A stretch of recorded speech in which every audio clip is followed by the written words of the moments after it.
श्रीमद् भागवत गीता सार कथा। इस भागवत गीता सार कथा में सुख दुख का वर्णन किया गया है। इस भागवत गीता में मानव के लिए हर अच्छे और बुरे कर्मों का वर्णन दिया गया है। दोस्तों, आप सभी चैनल को सब्सक्राइब लाइक करते हैं, जिसमें आप लोगों को कुछ नहीं मिलता, पर इस चैनल पर जीने की राह और ज्ञान भरी बातें मिलती है। तो आपसे निवेदन है कि हमारे चैनल को आप सब सपोर्ट करें और हौसला दें कि हम आप लोगों के लिए अच्छा ज्ञान, अच्छी बातें और अच्छे राह पर चलने के लिए अच्छा ज्ञान आप सबके लिए पहुंचाता रहूं। नमस्कार मित्रों, आप सबका हमारे चैनल पर स्वागत है। दोस्तों, इस चैनल पर सारे वेदों का ज्ञान मिलेगा। भगवद गीता अध्याय 8 श्लोक 8। अभ्यासयोगयुक्तेन चेतसा नान्यगामिना परमं पुरुष दिव्यम याति पार्थानुचिंत्यन। अभ्यास योग युक्तेन चेतसा नान्यगामिना परमं पुरुष दिव्यम याति पार्थानुचिंत्यम। अभ्यास योग के अभ्यास से युक्तेन निरंतर स्मरण में लगे रहकर, चेतसा मन से, न अन्यगामिना विचलित हुए बिना, परमं पुरुषम परम पुरुष को, दिव्यम दिव्य, याति प्राप्त होता है। पार्थ पृथापुत्र अर्जुन अनुचिंतन निरंतर स्मरण। अभ्यास योग युक्तेन चेतसा नान्यगामिना परमं पुरुष दिव्यम याति पार्थानुचिंतयम्। अनुवाद। हे पार्थ, जब तुम अभ्यासपूर्वक मन को बिना विचलित हुए मुझ परम दिव्य पुरुषोत्तम का स्मरण करने में लगाओगे तो तुम अवश्य ही मुझे प्राप्त करोगे। भगवान कृष्ण ने भगवद गीता में भी कई बार मन को सदैव भगवान के ध्यान में लगाए रखने का निर्देश दोहराया है। श्लोकार 10.14, 10.10, 12.8 आदि में इसी अवधारणा पर जोर दिया गया है। इस श्लोक में श्री कृष्ण ने अभ्यास शब्द का प्रयोग किया है, जिसका अर्थ है अभ्यास करना। वे कहते हैं कि हमें अपने मन को प्रशिक्षित करना चाहिए और हमेशा भगवान का ध्यान करने की आदत डालनी चाहिए। यह अभ्यास निश्चित समय या नियमित अंतराल पर नहीं किया जाना चाहिए, बल्कि इसे पूरे दिन हमारी सांसारिक गतिविधियों के साथ साथ हमारे दैनिक जीवन का हिस्सा बनकर निरंतर किया जाना चाहिए। हमें याद रखना चाहिए कि हम अपने शरीर से जो कार्य कर रहे हैं वह हमारे भविष्य को आकार नहीं देता, बल्कि हम अपने मन को कहाँ लगा रहे हैं ये हमारे भविष्य को आकार देता है। अपने सांसारिक कर्तव्यों का पालन करते हुए यदि हम अपना मन ईश्वर में लगाते हैं, जो कि पुनर्तः शुद्ध है, तो हमारा मन भी शुद्ध हो जाएगा। जब कोई व्यक्ति निरंतर भक्ति में लगा रहता है, भगवान के प्रति पूर्ण समर्पण के साथ, तो उसका शुद्ध मन धीरे धीरे पूरी तरह से ईश्वर चेतना में लीन हो जाता है। ऐसी आत्माओं को भगवान की दिव्य कृपा प्राप्त होती है, जो उन्हें माया के बंधन से मुक्त करती है। फिर भगवान इन आत्माओं को अपना असीम दिव्य आनंद, दिव्य ज्ञान और दिव्य प्रेम प्रदान करते हैं। वे अभी भी जीवित रहते हुए ईश्वर साक्षात्कार कर लेते हैं और एक संपूर्ण जीवन जीते हैं। अंततः जब वे मरते हैं तो उनकी आत्मा ईश्वर के दिव्य धाम में चली जाती है। भगवद गीता अध्याय 8 श्लोक 9-10। कवि पुराण मनुष्यसितार्मनोरनीयस्मनुस्मृत्य सर्वस्य धातार्मचिन्त्य रूपमादित्य वर्ण तमस परस्तात् प्रयाणकाले मनसा च लेन भक्त्या युक्तो योगलेन चैव भ्रुवो मध्ये प्राणमावेश्य सम्यक्स्तम पर पुरुषपपैति दिव्यम्। कवि पुराण अनुशासनोरन्यांसमनुस्मृत यह सर्वस्य धातारचिन्त्य रूप आदित्यवर्ण तमसाः परस्तात् प्रयाण काले मनसा चलेन भक्त्या युक्तो योगलेन चैव भ्रुवोर्मध्ये प्राण आवेश्य सम्यक्स्तम पर पुरुष उपैति दिव्यम्। कवि पुराणम प्राचीन, अनुशासनम नियंता, अनः परमाणु से भी छोटा, अनुस्मृत सदैव स्मरण रखने वाला, यह जो सर्वस्य सबका, धातारम आधार, अचिंत्य अकल्पनीय, रूपम दिव्य रूप, आदित्य वर्णम सूर्य के समान तेजो में, तामसः अज्ञान के अंधकार तक, परस्तात् परे प्रयाण काले मृत्यु के समय, मनसा मन अचलेन स्थिर रूप से, भक्त्या बड़ी भक्ति से स्मरण करते हुए, युक्त एक होकर, योग बलेन योग बल से, च तथा एफ निश्चय ही, भ्रुवः दोनों भुवों को, मध्य बीच में, प्राणम प्राणवायुओं को आवेश्य स्थिर करके, सम्यक पूर्णतया, सह वह तम उसे, परम पुरुषम परम दिव्य भगवान को, उपैति प्राप्त करता है, दिव्यम दिव्य। कविम पुराण अनुशासनोरन्यंसमनुस्मृत यह सर्वस्य धातारचिन्त्य रूपादित्य वर्ण तमसाः परस्तात् प्रयाणकाले मनसा चलेन भक्त्या युक्तो योगलेन चैव भ्रुवोर्मध्ये प्रणाम आवेश्य सम्यक्स्तम परम पुरुष उपैति दिव्यम्। अनुवाद। भगवान सर्वज्ञ हैं, सबसे प्राचीन हैं, नियंता हैं, सूक्ष्मतम से भी सूक्ष्म हैं, सबके आधार हैं तथा अचिंत्य दिव्य स्वरूप के स्वामी हैं। वे सूर्य से भी अधिक तेजस्वी हैं तथा ज्ञान के समस्त अंधकार से परे हैं। जो व्यक्ति मृत्यु के समय योगाभ्यास द्वारा प्राप्त अविचल मन से भवों के मध्य प्राणों को स्थिर करता है तथा अत्यंत भक्तिपूर्वक भगवान का स्मरण करता है, वह निश्चित रूप से उन्हें प्राप्त करता है। हम भगवान का ध्यान कई तरीकों से कर सकते हैं। भगवान के नाम, रूप, लीलाएं, साथी और धाम, भगवान के इन सभी पहलुओं में कोई अंतर नहीं है, इसलिए हम उनमें से किसी एक या सभी का ध्यान कर सकते हैं। ऐसा ध्यान, जहां हम अपने मन को सर्वोच्च दिव्यता से जोड़ते हैं, हमारे मन को दिव्य क्षेत्र में ले जाता है और परिणामस्वरूप ये शुद्ध होता है। इस श्लोक में श्री कृष्ण ने भगवान के 8 ऐसे दिव्य पहलुओं का उल्लेख किया है। एक कवि की तरह जो अपनी रचना की संपूर्णता को जानता है। भगवान सर्वज्ञ हैं। वे दृष्टा हैं जो भूत, वर्तमान और भविष्य को जानते हैं, जैसा कि श्लोक 7.26 में बताया गया है। 2 पुराणम, भगवान सबसे प्राचीन हैं और उनसे पहले कुछ भी नहीं है। वे संपूर्ण भौतिक और आध्यात्मिक दुनिया का मूल हैं, लेकिन उनकी उत्पत्ति किसी भी चीज से नहीं हुई है। भगवान का न तो कोई आरंभ है और न ही कोई अंत। 3 अनुशासनम, भगवान राज्यपाल या शासक हैं। वे अपने शासन को उन दिव्य देवताओं के माध्यम से संचालित करते हैं जिन्हें उन्होंने नियुक्त किया है, या कभी कभी सीधे। वे निर्माता हैं और इस ब्रह्मांड में सब कुछ उनके नियंत्रण में है और उनके कानून द्वारा चलाया जाता है। 4 अनोरणीयान, यहाँ भगवान को सूक्ष्मतम या उपपरमाणुक रूप में विद्यमान बताया गया है। आत्मा पदार्थ से सूक्ष्म है, लेकिन भगवान आत्मा से भी सूक्ष्म है, क्योंकि वे प्रत्येक आत्मा के भीतर बैठे हैं। 5 सर्वस्य धाता, भगवान जीविका का स्रोत हैं। एक महासागर की तरह जो लहरों और उसके विशाल समुद्री पारिस्थितिकी को बनाए रखता है। भगवान अपनी संपूर्ण सृष्टि का आधार हैं। 6 अचिंत्य रूप, भगवान अकल्पनीय रूपों में मौजूद हैं। हमारा मन और बुद्धि प्रकृति में भौतिक है और भगवान दिव्य हैं, इसलिए हमारी समझ से परे हैं। केवल उनकी कृपा से ही कोई उन्हें समझ सकता है। वे अपनी दिव्य कृपा प्रदान करते हैं और अपनी योगमाया शक्ति से हमारे मन को दिव्य बनाते हैं, तभी हम उन्हें जान सकते हैं।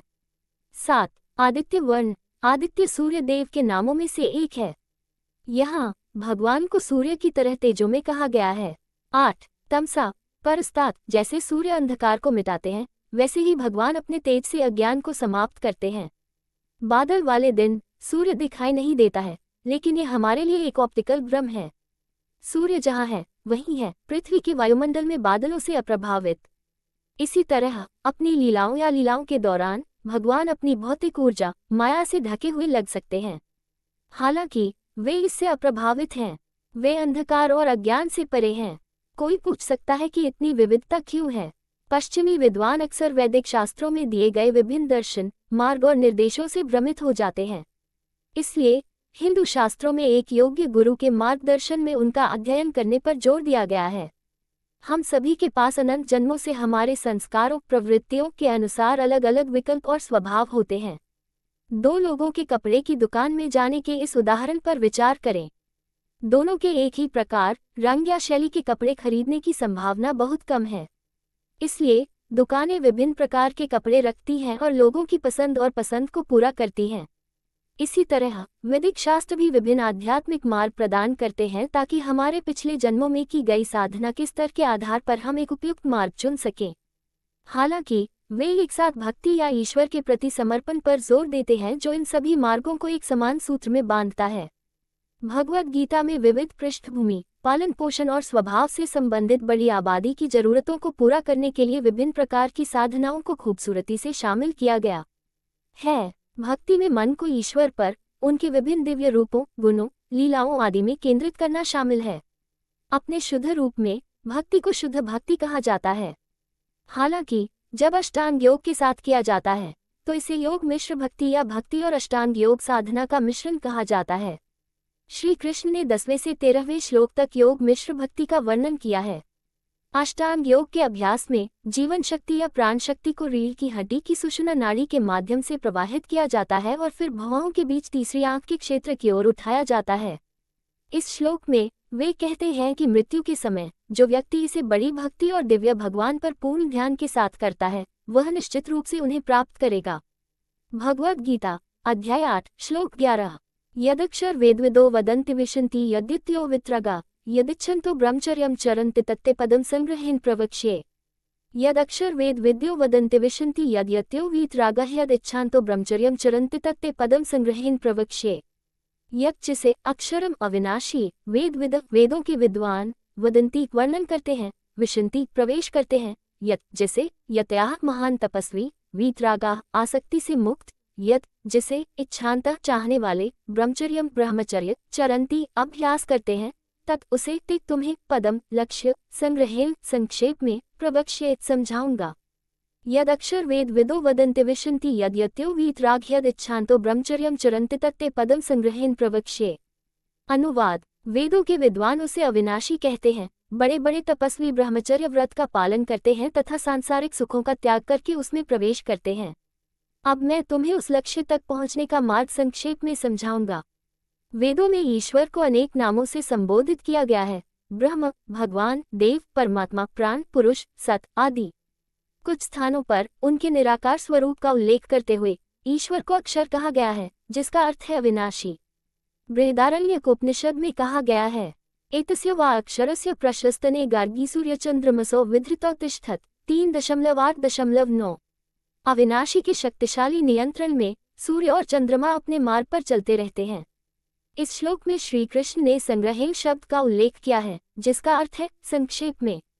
वे कहते हैं कि इस मार्ग का अनुसरण करना बहुत कठिन है और हर किसी के लिए उपयुक्त नहीं है, इसलिए वे अधिक विस्तार से नहीं बताएंगे और योग मिश्रा भक्ति के इस मार्ग का संक्षेप में वर्णन करेंगे, जो भगवान के निराकार पहलू को प्राप्त करने की ओर ले जाता है। इसके लिए कठोर संयम का जीवन जीना और कठोर तपस्या करना आवश्यक है। सांसारिक इच्छाओं का त्याग करना और ब्रह्मचर्य का पालन करना, ब्रह्मचर्य का व्रत। जैसा कि पहले श्लोक 6.14 में विस्तार से बताया गया था, ब्रह्मचर्य का पालन करने से व्यक्ति की शारीरिक ऊर्जा संरक्षित होती है। यह ऊर्जा जब साधना के माध्यम से प्रवाहित होती है, आध्यात्मिक ऊर्जा में परिवर्तित हो जाती है। ये साधकों आध्यात्मिक आकांक्षी की बुद्धि और स्मरण शक्ति को भी बढ़ाता है और उन्हें आध्यात्मिक विषयों को बेहतर ढंग से समझने में मदद करता है। भगवद गीता अध्याय 8 श्लोक 12। सर्वद्वाराणि संयम्य मनोहृदि निरुध्य च मूर्धन्यध्यात्मन् प्राणमस्थितो योगधारणाम्। सर्वद्वाराणि संयम्य मनोहृदि निरुध्य च मूर्धन्यध्यात्मनः प्राणस्थितो योगधारणाम्। सर्वद्वाराणि सभी द्वारों को संयम्य रोकते हुए, मन को हृदय क्षेत्र में, निरुध्य सीमित करते हुए, च तथा मूर्धनि सिर में, अध्य स्थापित करते हैं, आत्मा को, प्राण को, अस्तित्व स्थित, योगधारणाम योगिक एकाग्रता।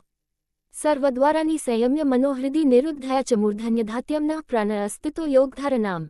अनुवाद। शरीर के सभी द्वारों को रोककर, मन को हृदय क्षेत्र में स्थिर करके तथा प्राण को सिर की ओर खींचकर दृढ़ योगिक एकाग्रता में स्थित होना चाहिए।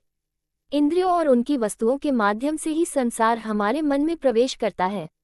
जब हम किसी वस्तु को देखते, सुनते, छूते, चखते या सूंघते हैं, तो वह हमारे मन पर प्रभाव छोड़ती है। हमारा मन तब इन अनुभवों पर विचार करता है, चिंतन करना शुरू करता है और बार बार ऐसे विचार बनाता है जो संसार के प्रति हमारी आसक्ति को बढ़ाते हैं। इसलिए ध्यान करने वाले व्यक्ति को अनियंत्रित इंद्रियों द्वारा उत्पन्न सांसारिक विचारों की निरंतर धारा से खुद को बचाना चाहिए। मन और इंद्रियों को नियंत्रित करके संसार को बाहर रखना ध्यान में सबसे आवश्यक है।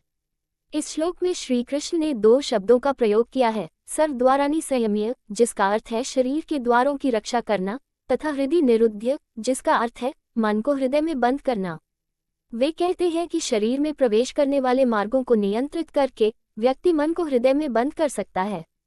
इंद्रियों को उनकी स्वाभाविक प्रवृत्तियों से रोकना तथा मन को अक्षरम अविनाशी परमेश्वर की ओर निर्देशित करना। फिर पूर्ण ध्यान तथा भक्ति भावना के साथ व्यक्ति को उनका ध्यान करना चाहिए। वे इस श्लोक का समापन योग धारणाम से करते हैं, जिसका अर्थ है चेतना को ईश्वर के साथ एक करना। दोस्तों, आपसे निवेदन है कि हमारे चैनल को आप लोग सपोर्ट करें। वीडियो अच्छा लगा हो तो लाइक शेयर सब्सक्राइब जरूर करें। धन्यवाद।